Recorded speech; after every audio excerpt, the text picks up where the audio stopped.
اہتمام رمضان کر لیجئے، اپنا دامن مرادوں سے بھر لیجئے۔ اہتمام رمضان کر لیجئے، اپنا دامن مرادوں سے بھر لیجئے۔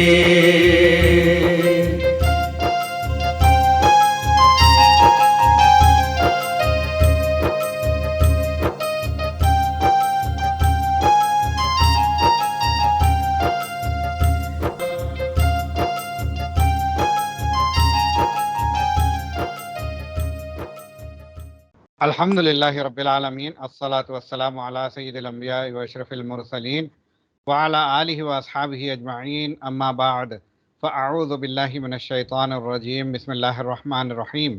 رب اشرح لی صدری ویسر لی امری واحلل عقدۃ من لسانی یفقہوا قولی، اللہم صلی علی سیدنا شفیعنا حبیبنا و مولانا محمد وبارک وسلم۔ السلام علیکم ورحمۃ اللہ وبرکاتہ مغفرتہ۔ ناظرین و سامعین، پروگرام اہتمام رمضان بوقت سحر کو لے کر آپ کا میزبان محمد امجد علی حاضر خدمت ہے۔ ناظرین، آخری دہا چل رہا ہے، 23ویں شب ہے، یعنی کہ دوسری تاخرات، ممکنہ شب قدر۔ بہت ہی گرم ماحول ہے، مساجد بھری ہیں اور جو ہے لوگ آدھی رات کے بعد آ رہے ہیں اور عبادات میں گزار رہے ہیں۔ دیکھنے میں یہ آیا ہے کہ 15 رمضان سے کئی مساجد میں تہجد کا معمول ہے۔ اب سوال یہ پیدا ہوتا ہے کہ موجودہ دور میں لوگ ایسا اپنا شیڈیول بنا لیے ہیں کہ رات بھر جاگتے ہیں، تو کیا جاگی ہوئی حالت میں وہ تہجد کہلائے گی یا کوئی اور نماز کہلائے گی؟ اس بارے میں ہم بات کریں گے۔ اس کے علاوہ اور اس سے منسلک باتیں جو ہے ڈسکس کرنے کی کوشش کریں گے۔ ہمارے ساتھ موجود ہیں خطیب جامع مسجد محمدی کشن باغ مولانا سید خواجہ معیز الدین اشرفی صاحب۔ مولانا، آپ کا HDTV پر خیر مقدم ہے۔ السلام علیکم ورحمۃ اللہ وبرکاتہ۔ وعلیکم السلام ورحمۃ اللہ وبرکاتہ۔ مولانا، سب سے پہلا سوال میرا، کیا جاگی ہوئی حالت میں آپ بالکل بھی نہ سوئے ہوئے ہوں، کیا آپ تہجد پڑھ سکتے ہیں؟ اسے تہجد کہیں گے؟ دیکھیے، یہ نفل عبادت ہے۔ اگر کوئی شخص اپنے کاروبار میں، اپنی مصروفیات میں یا کسی اور وجہ سے وہ سو نہیں سکا ہے، لیکن اس کے بعد وقت تہجد یعنی رات کے ایک مخصوص پہر میں وہ اللہ کی عبادت کے لیے، نفل عبادت کے واسطے حاضر ہوا ہے، تو چاہے اس کو قیام اللیل کہہ لو یا تہجد کہہ لو، نفل عبادت ہے اور یہ شرعاً جائز ہے، اس کی کوئی ممانعت نہیں ہے، اور یہ لازم نہیں ہے کہ سویا نہیں تو وہ قیام اللیل بھی نہ کریں یا تہجد بھی نہیں کریں، ٹھیک، سونا اس پر لازم ہے، ایسا تصور ضروری نہیں ہے۔ ٹھیک ہے مولانا، آپ بھی دیکھ رہے ہوں گے کہ تمام محلے جات میں مساجد خاص طور پر آدھی رات کے بعد بھر رہی ہیں، نوجوانوں میں ذوق و شوق دیکھا جا رہا ہے، اور جو ہے اللہ کے ذکر سے جو ہے گونج رہی ہیں مساجد۔ تو آپ کیسے دیکھتے ہیں یہ سارے معاملات کو؟ یہ جو مناظر الحمدللہ بستیوں میں اور بالخصوص بستیوں کی بڑی مساجد میں نوجوانوں کا جوخ در جوخ اللہ کے حضور حاضر ہونا اور قیام اللیل کے لیے اتنا بےتاب اور بے قرار ہو کر جمع ہونا، اور امام صاحب کا قیام اللیل کے بعد رفقت انگیز دعاؤں سے اپنے آپ کو اور حاضرین کو مالا مال کرنا، یہ بہت خوش آئند بات ہے اور بڑا اچھا لگتا ہے۔ یہ اللہ کو راضی کرنے کا بہترین عمل ہے کہ کوئی اپنے بستر پر ہوگا، کوئی اپنے کاروبار میں ہوگا، کوئی کچھ اور کوئی کچھ مصروفیات میں ہوگا، لیکن اللہ کے خاص منتخب بندے اللہ کے سامنے آ کے جو ٹھہر رہے ہیں، آہوزاری کر رہے ہیں، قرآن حکیم کی تلاوت کر رہے ہیں، سماعت کر رہے ہیں تلاوت کو، تو یہ سب ایک انتہائی بابرکت عمل ہیں، اور نوجوانوں میں اس سے مجھے اچھی امید ہے کہ ان کے دلوں میں خشیت الہی اور دینی جذبہ بیدار ہوگا۔ بلا شبہ وہ بیدار ہی ہیں، اسی لیے تو آ رہے ہیں، مزید اس میں تقویت ہوگی، اور ان کے عملی زندگی میں بھی اس کے انوار ہم دیکھیں گے انشاءاللہ۔ انشاءاللہ انشاءاللہ۔ مولانا مگر چند باتیں یہ بھی سننے میں آ رہی ہیں کہ بعض نوجوان افطار کے بعد سے تھوڑا لاپرواہ ہو رہے ہیں، وہ نہ تو مغرب ٹھیک سے پڑھ رہے ہیں، نہ عشاء جو ہے ان کی ہو رہی ہے، تو ایسے لوگ کیا قیام اللیل میں شامل ہو سکتے ہیں؟ ہمیں صاحب بہت اچھا، بہت اہم نقطے کی طرف آپ نے توجہ دلائی۔ ایک گروہ ہے نوجوانوں کی، یہ بات صحیح ہے، یہ اطلاعات ہم تک بھی آ رہی ہے اور ہم بھی تو مشاہدہ کر رہے ہیں ان چیزوں کا۔ جی ایک گروہ ہے کہ پوری رات وہ گپ شپ میں رہتا ہے، اور ایک مخصوص ٹائم میں چلو قیام اللیل کے لیے چلیں گے، اور قیام اللیل کے بعد وہ جا کے سحری کر لیتے ہیں، سحری کے بعد میں کھانا کھا لیتے، سحری جو ہو جاتی ہے اس کے بعد فجر تک جاگتے ہیں، یا بعد بد نصیب فجر میں سو ہی جاتے ہیں، یا جو جاگ رہے ہیں فجر پڑھ لینے کے بعد میں ان کی صبح 4 بجے کے قریب، 3:30 بجے کے قریب بعض نوجوانوں کی ہو رہی ہے، اٹھ کے اس وقت میں ظہر ادا کر رہے ہیں، ہڑا ہڑی میں یہ ظہر جو ہیں بس 4 رکعت ادا کر لیے، اور یہ سمجھے کہ ظہر ادا ہوئی۔ پھر اس کے بعد 6 بجے تک پھر اپنے بستروں پر پڑے ہوئے، یا اپنی مصروفیات گھر کی ایسے ہی، اور اس کے بعد 6 بجے اس لیے بھی اٹھ رہے ہیں کہ ایک تو عصر کا آخری وقت ہو رہا ہے، ختم ہو رہا ہے، عصر پڑھ لینا ہے اور افطاری جا کے خرید کے لانا ہے کچھ باہر سے۔ عصر پڑھ لینے کے بعد افطاری، اور افطاری کے بعد کی جو مصروفیات ہیں نوجوانوں کی، نماز مغرب میں آپ دیکھیں، مجھے سننے والے نوجوانوں سے میں انتہائی دردمندانہ اپیل کر رہا ہوں کہ نماز مغرب کا امام صاحب پہلا سلام پھیر دیتے ہیں، اور دوسرا سلام ابھی مکمل ہوتا نہیں، صفوں میں سے بسا اوقات 50%، 60%، 70% لوگ نکل کے چلے جانا چاہتے ہیں۔ اس میں 2-3 خرابی ہیں۔ ایک خرابی تو یہ ہے کہ یہ نکل کے جو جا رہے ہیں تو وہ جو مسبوق ہیں، یعنی جن کی 1 رکعت چھوٹ گئی ہے، 2 رکعت یا تیسری رکعت یا قید آخرہ میں ملے ہیں، وہ کی ابھی نمازیں ہو رہی ہیں نا، وہ جی پیچھے، یہ ان کو پھلانگ کے جانا چاہتے ہیں، ان کے سامنے سے لے کر کے جانا چاہتے ہیں۔ اتنا بڑا اجر نماز کا، اور یہ نمازی کے سامنے سے، جہاں پر بعض حدیث میں آیا کہ اگر معلوم ہو جائے تو 70 برس، بعض حدیث میں آیا کہ 40 برس تک بھی ٹھہرا رہے گا، لیکن وہ 40 میں نے سنا سیکنڈ، ہے بعض صورتوں میں عمر بھر ٹھہرنے کو بھی پسند کرے گا۔ ایسی بھی اطلاعات ہیں، جی لیکن یہاں پر 40 سیکنڈ بھی ٹھہرنا پسند نہیں کرتے ہیں، سلام پھیرتے ہی بھاگ نکل کے، اور اس کے بعد یوں محسوس ہوتا ہے۔ ابھی 2 روز پہلے میں ہماری مسجد میں، یعنی یہاں کی قطب شاہی مسجد میں کہہ رہا تھا کہ دوستوں مسجد کی طرف آتے ہی کیوں؟ نماز میں اگر آپ کو اتنی عجلت ہے اور اتنے لوگوں کی نماز خراب کر کے نیکی کے بجائے آپ ایک ذمہ داری اور ایک بوجھ اپنے سر پر رکھ رہے ہیں، تو دستر بچھاؤ وہیں پر، بازو ہی نماز پڑھو، سلام پھیرتے ہی نہیں والے شروع کرو۔ یہ اتنی عجلت نوجوانوں میں، یہ روزہ ہم کو صبر سکھاتا ہے، روزہ ہم کو جو ہے ایک ڈسپلن سکھاتا ہے، روزہ ہم کو، اور وہ وقت تو دعاؤں کی قبولیت کا وقت، ابھی آپ نے روزہ کھولا اور ابھی آپ نے فرض ادا کیا، آپ اس کے بعد میں کم از کم 2 سنتیں موقدہ ہیں، اور سنت موقدہ کے تاریخ کے سلسلے میں آقا علیہ تحیات و تسلیم نے فرمایا ہے کہ جو سنت موقدہ کرے، یعنی علماء نے فرمایا، جی کتب فقہ میں یہ بات ہے کہ جو سنت موقدہ کا کبھی چھوڑتا ہے تو بات رہے، عادی ہے تو وہ مستحق نار ہے، جی اور یہ عادی بن کے جا رہے ہیں۔ علاوہ اس کے، اس سے زیادہ انتہائی افسوسناک پہلو یہ ہے جو آپ نے رکھا ہے کہ تراویح میں آپ دیکھ لیں، عشاء کی نماز میں آپ دیکھ لیں، مسجدوں کی صفیں پوری خالی خالی نظر آ رہی ہے۔ جی اگر عشاء کی نماز میں کچھ لوگ ہیں بھی تو وطر سے فرار ہیں۔ عشاء کے جیسے ہی 4 رکعت ہو گئے، اس کے بعد میں وہ نہ سنت موقدہ ادا کرتے ہیں نہ وطر ادا کرتے، جبکہ کم سے کم 4 رکعت فرض کے بعد 2 رکعت سنت موقدہ اور 3 رکعت وطر ادا کرتے۔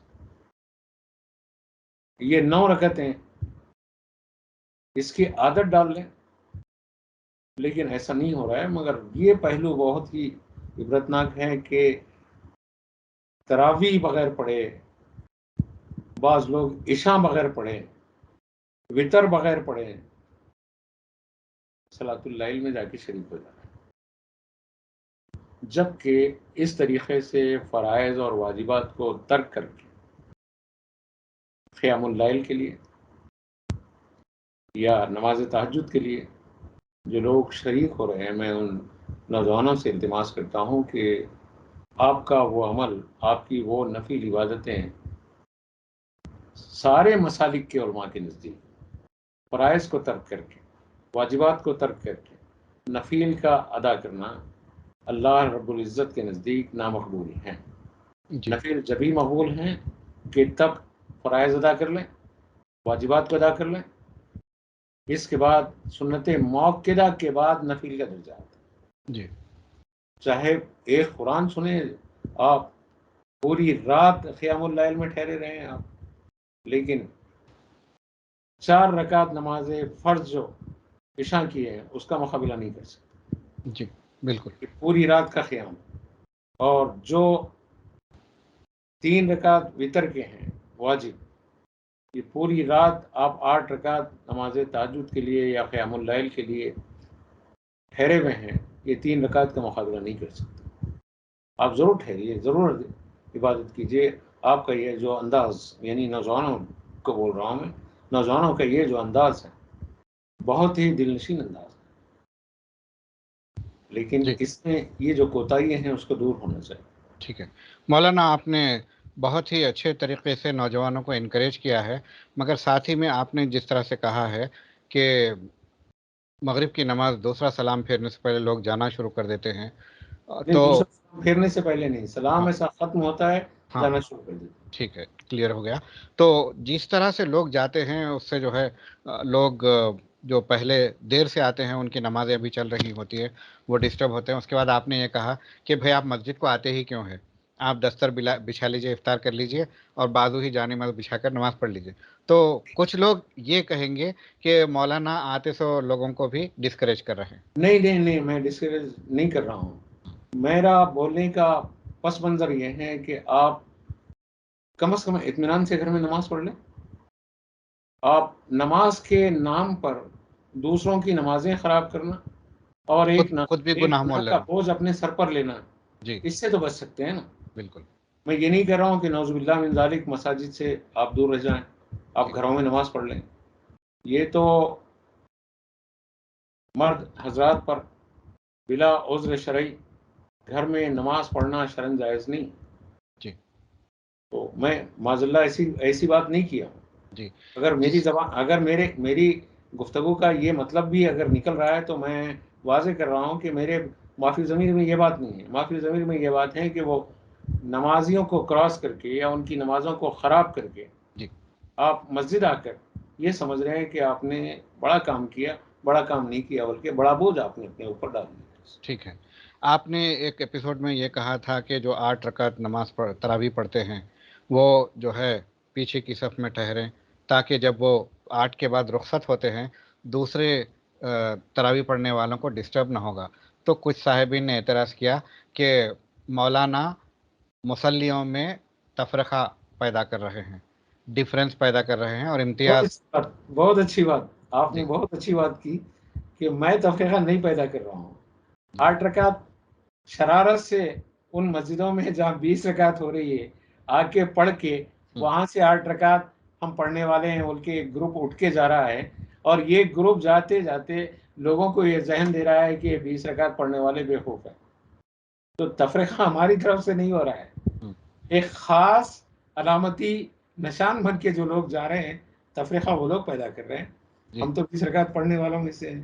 ٹھیک ہے. ہم کیا تفریقہ پیدا کریں گے؟ وہ لوگ یہ کہہ رہے ہیں کہ ہم تو نیک نیتی سے آ رہے ہیں کہ ہمارا عقیدہ ہے. ہم کب بول رہے ہیں کہ آپ کو مت جاؤ؟ ہم کب بول رہے ہیں کہ آپ کو 8 رکعت اور 20 رکعت کی بحثوں میں پڑ جاؤ؟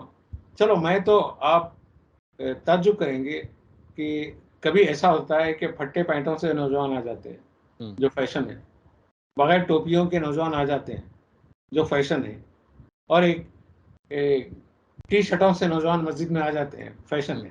جی. کبھی بعض بزرگ مجھ سے کہتے ہیں کہ مجھ پر اس جانب توجہ دلائیے. تو میں کہتا ہوں کہ بھائی پہلے تو بچوں کو آنے دو، جس لباس میں آ رہا ہے آنے دو. ٹی شرٹ میں آ رہا ہے آنے دو، بغیر ٹوپی کے آ رہا ہے آنے دو. اگر لباس بوسیدہ ہے، پھٹا ہوا ہے، جو فیشن بنا ہوا ہے آ رہا ہے تو آنے دو. آہستہ آہستہ نرم کریں گے. یہ زمین بڑی زرخیز ہے. بالکل. یہ جو احکام ہے، جو مسائل ہیں، پہلے اس کو آ جانے دو. ٹھیک. آنے کے بعد میں آہستہ سے، نرمی سے، محبت سے، خلوص سے اس کو سمجھائیں گے کہ بھائی آپ دعوت میں بھی ایسے کپڑے پہن کے جاتے. بعض حضرات ہیں کاروبار کے کپڑے پہن کے آ جاتے. میں ان سے کہتا ہوں کہ بھائی کم از کم ایک علیحدہ لباس رکھو نا.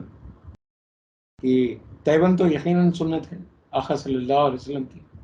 لیکن بعض لوگ ایسی تیبندیں پہن کے آتے ہیں کہ جو اپنے سونے کے وقت میں استعمال کرتے رہتے ہیں. تو بستروں سے اٹھ کے ویسے ہی تیبند لپٹ کے آگے. صاف ستھری تیبند پہن، سنت ہے، اچھا بھی دکھتا ہے.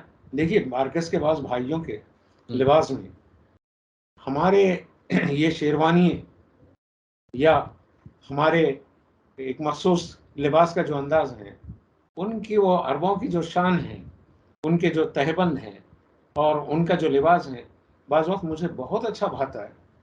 جی. بے انتہا پسند آتا ہے. لیکن ہم اجمی ہیں، ہماری مجبوری، ہم کو بننے نہیں آتا ہے. وہ جس طریقے سے تیبند باندھتے ہیں، اور پھر ہم جیسا، مجھے یہ بات تعجب ہوئی سن کے کہ ایک ایک تیبند کافی قیمتی بھی ہوتی ہے. جس کو لنگی کہا جاتا ہے، بعض لوگوں کے پاس تو بہت قیمتی بھی ہوتی ہے اور بہت خوبصورت انداز میں باندھتے ہیں. جی. تو آپ لباس خوبصورت رکھیں عبادت کے لیے. آپ اپنا انداز خوبصورت رکھیں تاکہ مساجد سے مسلمان نکلیں تو ایک خاص خصوصی شان کے ساتھ باہر نکلیں. بے شک. یہ مقصد ہے. اللہ کے گھر سے نکل رہے ہیں. مارکس کی مسجدوں سے کبھی اتفاق ہوتا ہے، نماز پڑھ کے نکلنے والے نوجوانوں کو، بزرگوں کو دیکھتا ہوں میں تو دل سے دعائیں نکلتی ہے، کلیجہ ٹھنڈا ہوتا ہے، ایک راحت ہوتی ہے کہ ابھی عربوں کی شان کا ایک مظاہرہ ہمارے پاس موجود ہے. یہ احساس ہوتا ہے ماشاءاللہ کہ ہماری بستیوں میں موجود ہے. کبھی کنگ کوٹھی میں میرے دوست احباب ہیں پاس، میں ادھر جاتا ہوں نماز کے لیے. ان لوگوں کو اس لباس میں دیکھتا ہوں میں، مجھے خوشی ہوتی، دل میں ٹھنڈک ہوتی. بھئی یہ اسلامی لباس، تنگ پینٹ اور پھٹے ہوئے پینٹ اور یہ طرح طرح کا لباس کدھر، اور وہ سنت مصطفیٰ صلی اللہ علیہ وسلم تیبند یا یہ جو انداز، یہ بالکل منفرد انداز. بالکل. جب آپ نے لباس کی بات کی ہے تو مجھے ایک اور سوال ذہن میں آیا کہ بعض نوجوان ایسے چھوٹے ٹی شرٹ یا چھوٹے شرٹس پہن کے آتے ہیں، جب وہ سجدے میں جاتے ہیں تو ان کا ستر ظاہر ہوتا ہے. تو اس بارے میں آپ کیا کہیں گے؟ دیکھیے ان لوگوں کو پہلے حیا محسوس کرنی چاہیے جو لوگ ایسے آ رہے ہیں، اس طریقے کا لباس پہن کے آ رہے ہیں اور ستر میں ان لوگوں کا دوسروں پر ظاہر ہو رہا ہے. لیکن اس سے دوسروں کی نماز پر کوئی فرق نہیں پڑے گا. عوام میں غلط فہمی ہے کہ کسی کا ستر دیکھ لینے سے نماز جو ہے ٹوٹ جاتی ہے، وضو ٹوٹ جاتا ہے. ایسا کچھ نہیں ہے. لیکن پہلے تو دوسروں کے اوپر نظر ہی نہ رکھیں، اپنی نماز میں منہمک رہیں، یہ کوشش کریں. لیکن اگر غیر ارادی طور پر ایسے لباس پہننے والوں پر نظر پڑ بھی جائے تو نماز پر، یعنی تو نماز فاسد نہیں ہوگی اس سے. جی. لیکن بے حیائی ہے. اس طریقے سے جو لوگ مساجد میں آ رہے ہیں وہ اللہ کا خوف کریں. وہ حیا اس وقت محسوس کریں گے، اللہ کا خوف اس وقت محسوس کریں گے جب انہیں احساس ہو کہ ایسا ہو رہا ہے. انہیں احساس تک نہیں ہوتا. احساس دلانے کے لیے ہمارے بزرگوں کو چاہیے اپنے بچوں کو پہلے گھر میں، یہ سارا کام امام کا، یہ سارا کام علماء کا، یہ سارا کام مفتیوں کا، یہ سارا کام مشائخین کا، یہ سارا کام جو ہے مذہبی شناخت کے لوگوں کا نہیں ہے۔ میں باپ ہوں تو میرا کام ہے میرے بیٹے کو سمجھاؤں کہ تیرا لباس اس طریقے سے ستر ظاہر کر رہا ہے، تو پہلے باپ سمجھائے، باپ سمجھائے تو وہ زیادہ بہتر ہے۔ اور جو بچے اپنے ماں باپ کی سنتے ہیں اپنے علماء کی بھی سنتے ہیں، جی جو بچے اپنے ماں باپ کی نہیں سنتے ہیں علماء کی نہیں سنتے ہیں، یہ تجربے کی بات۔ جی میں اپنی عمر کے اس حصے میں بول رہا ہوں کہ جو بچے ماں باپ کے فرمانبردار ہوتے ہیں بخدا وہ علماء کے فرمانبردار ہوتے ہیں، جی اور جو بچے ماں باپ کے فرمانبردار نہیں ہوتے، ماں باپ سے بدکلامی ہے یا زبان لڑانے کی ان میں جسارت پیدا ہو جاتی ہے، نحوست پیدا ہو جاتی ہے، تو وہ اپنے علماء کی بھی کوئی بات نہیں سنتے ہیں۔ تو تو پہلے مولانا جی، گھروں سے جو ہی اپنے باپ کی بھی جی جو اپنے باپ کی بھی نہیں سنتے اور اپنے علماء کی بھی نہیں سنتے، تو ایسے نوجوان کو کون درست کرے گا؟ ہم نا امید نہیں ہیں، ہم نا امید نہیں ہیں۔ یہی نوجوان عمر کے ایک حصے پر مجھے اچھی امید ہے کہ ان کو احساس ہوگا، اور ہمارے علماء کو چاہیے کہ اگر وہ ماں باپ کی نہیں بھی سن رہے ہیں تب بھی نرمی سے ان کو سناتے ہیں۔ جو بچہ ماں کی گود میں ہے دودھ نہیں پی رہا ہے تو ماں بھوکا نہیں چھوڑ دیتی ہے، اس کو بہت ہی محبت سے خلوص سے اس کو بار بار دودھ پلاتی ہے۔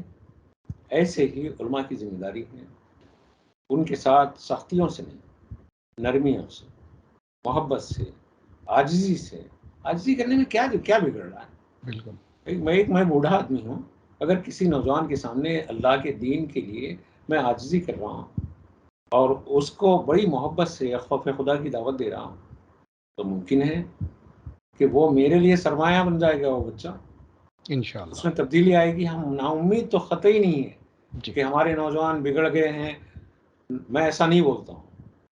کچھ نوجوانوں میں بگاڑ آیا ہے لیکن وہ نہیں رہے گا، نہیں رہتا ہے۔ آپ دیکھیے اب رمضان المبارک میں کیسے دوڑ کے مساجد کی طرف آ گئے، جی بالکل تو ایسے ہی قرآن بول رہا ہے ففیروا الی اللہ، دوڑ کے اللہ کی طرف آ جاؤ۔ مجھے سننے والے نوجوانوں سے التماس ہے کہ ایک زلزلہ آیا تو دوڑ کے کہاں جاتے ہیں آپ؟ گھر چھوڑ کے بھاگتے ہیں نا۔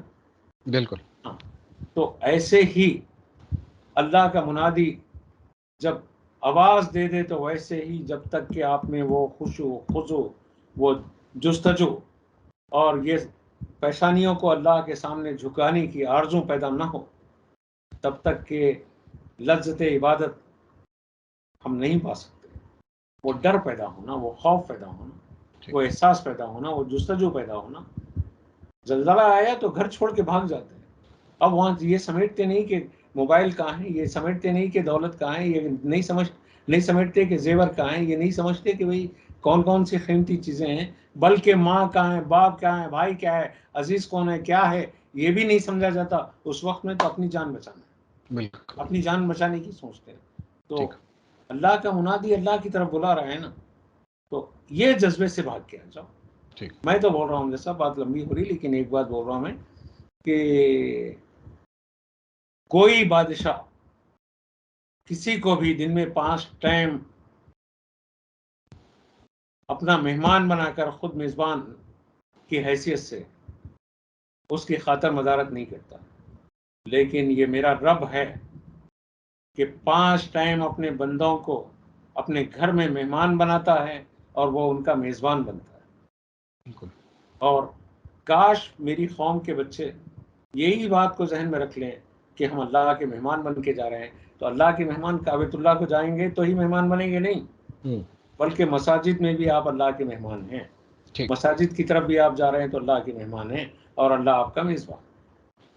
ماشاء اللہ، بہت ہی پیارے انداز میں آپ نے سمجھایا ہے کہ ہم جب جاتے ہیں مسجد کو تو ہم اللہ کے مہمان ہیں، اور پھر کس سے ملنے جا رہے ہیں؟ رب کائنات سے ملنے جا رہے ہیں۔ تو ہم کس طرح سے جانا چاہیے، ہمارے دل کے احوال کیا ہونے چاہیے، ہمارا لباس کیسا ہونا چاہیے، بہت ہی پیارے انداز میں آپ نے سمجھایا۔ آپ کے بہت ممنون و مشکور ہیں ہم کہ آپ نے اپنا قیمتی وقت ہمیں دیا۔ ناظرین کرام، مولانا سید خواجہ معیز الدین اشرفی صاحب قیام اللیل کے تعلق سے بتا رہے تھے.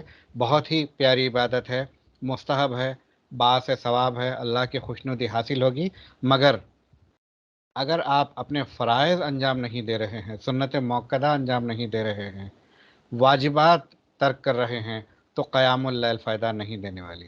آپ پہلے یہ کمپلیٹ کریے، اس کے بعد آپ قیام اللیل کریں گے تو یقیناً اضافی ثواب ملے گا، مدارج آپ کے بلند ہوں گے.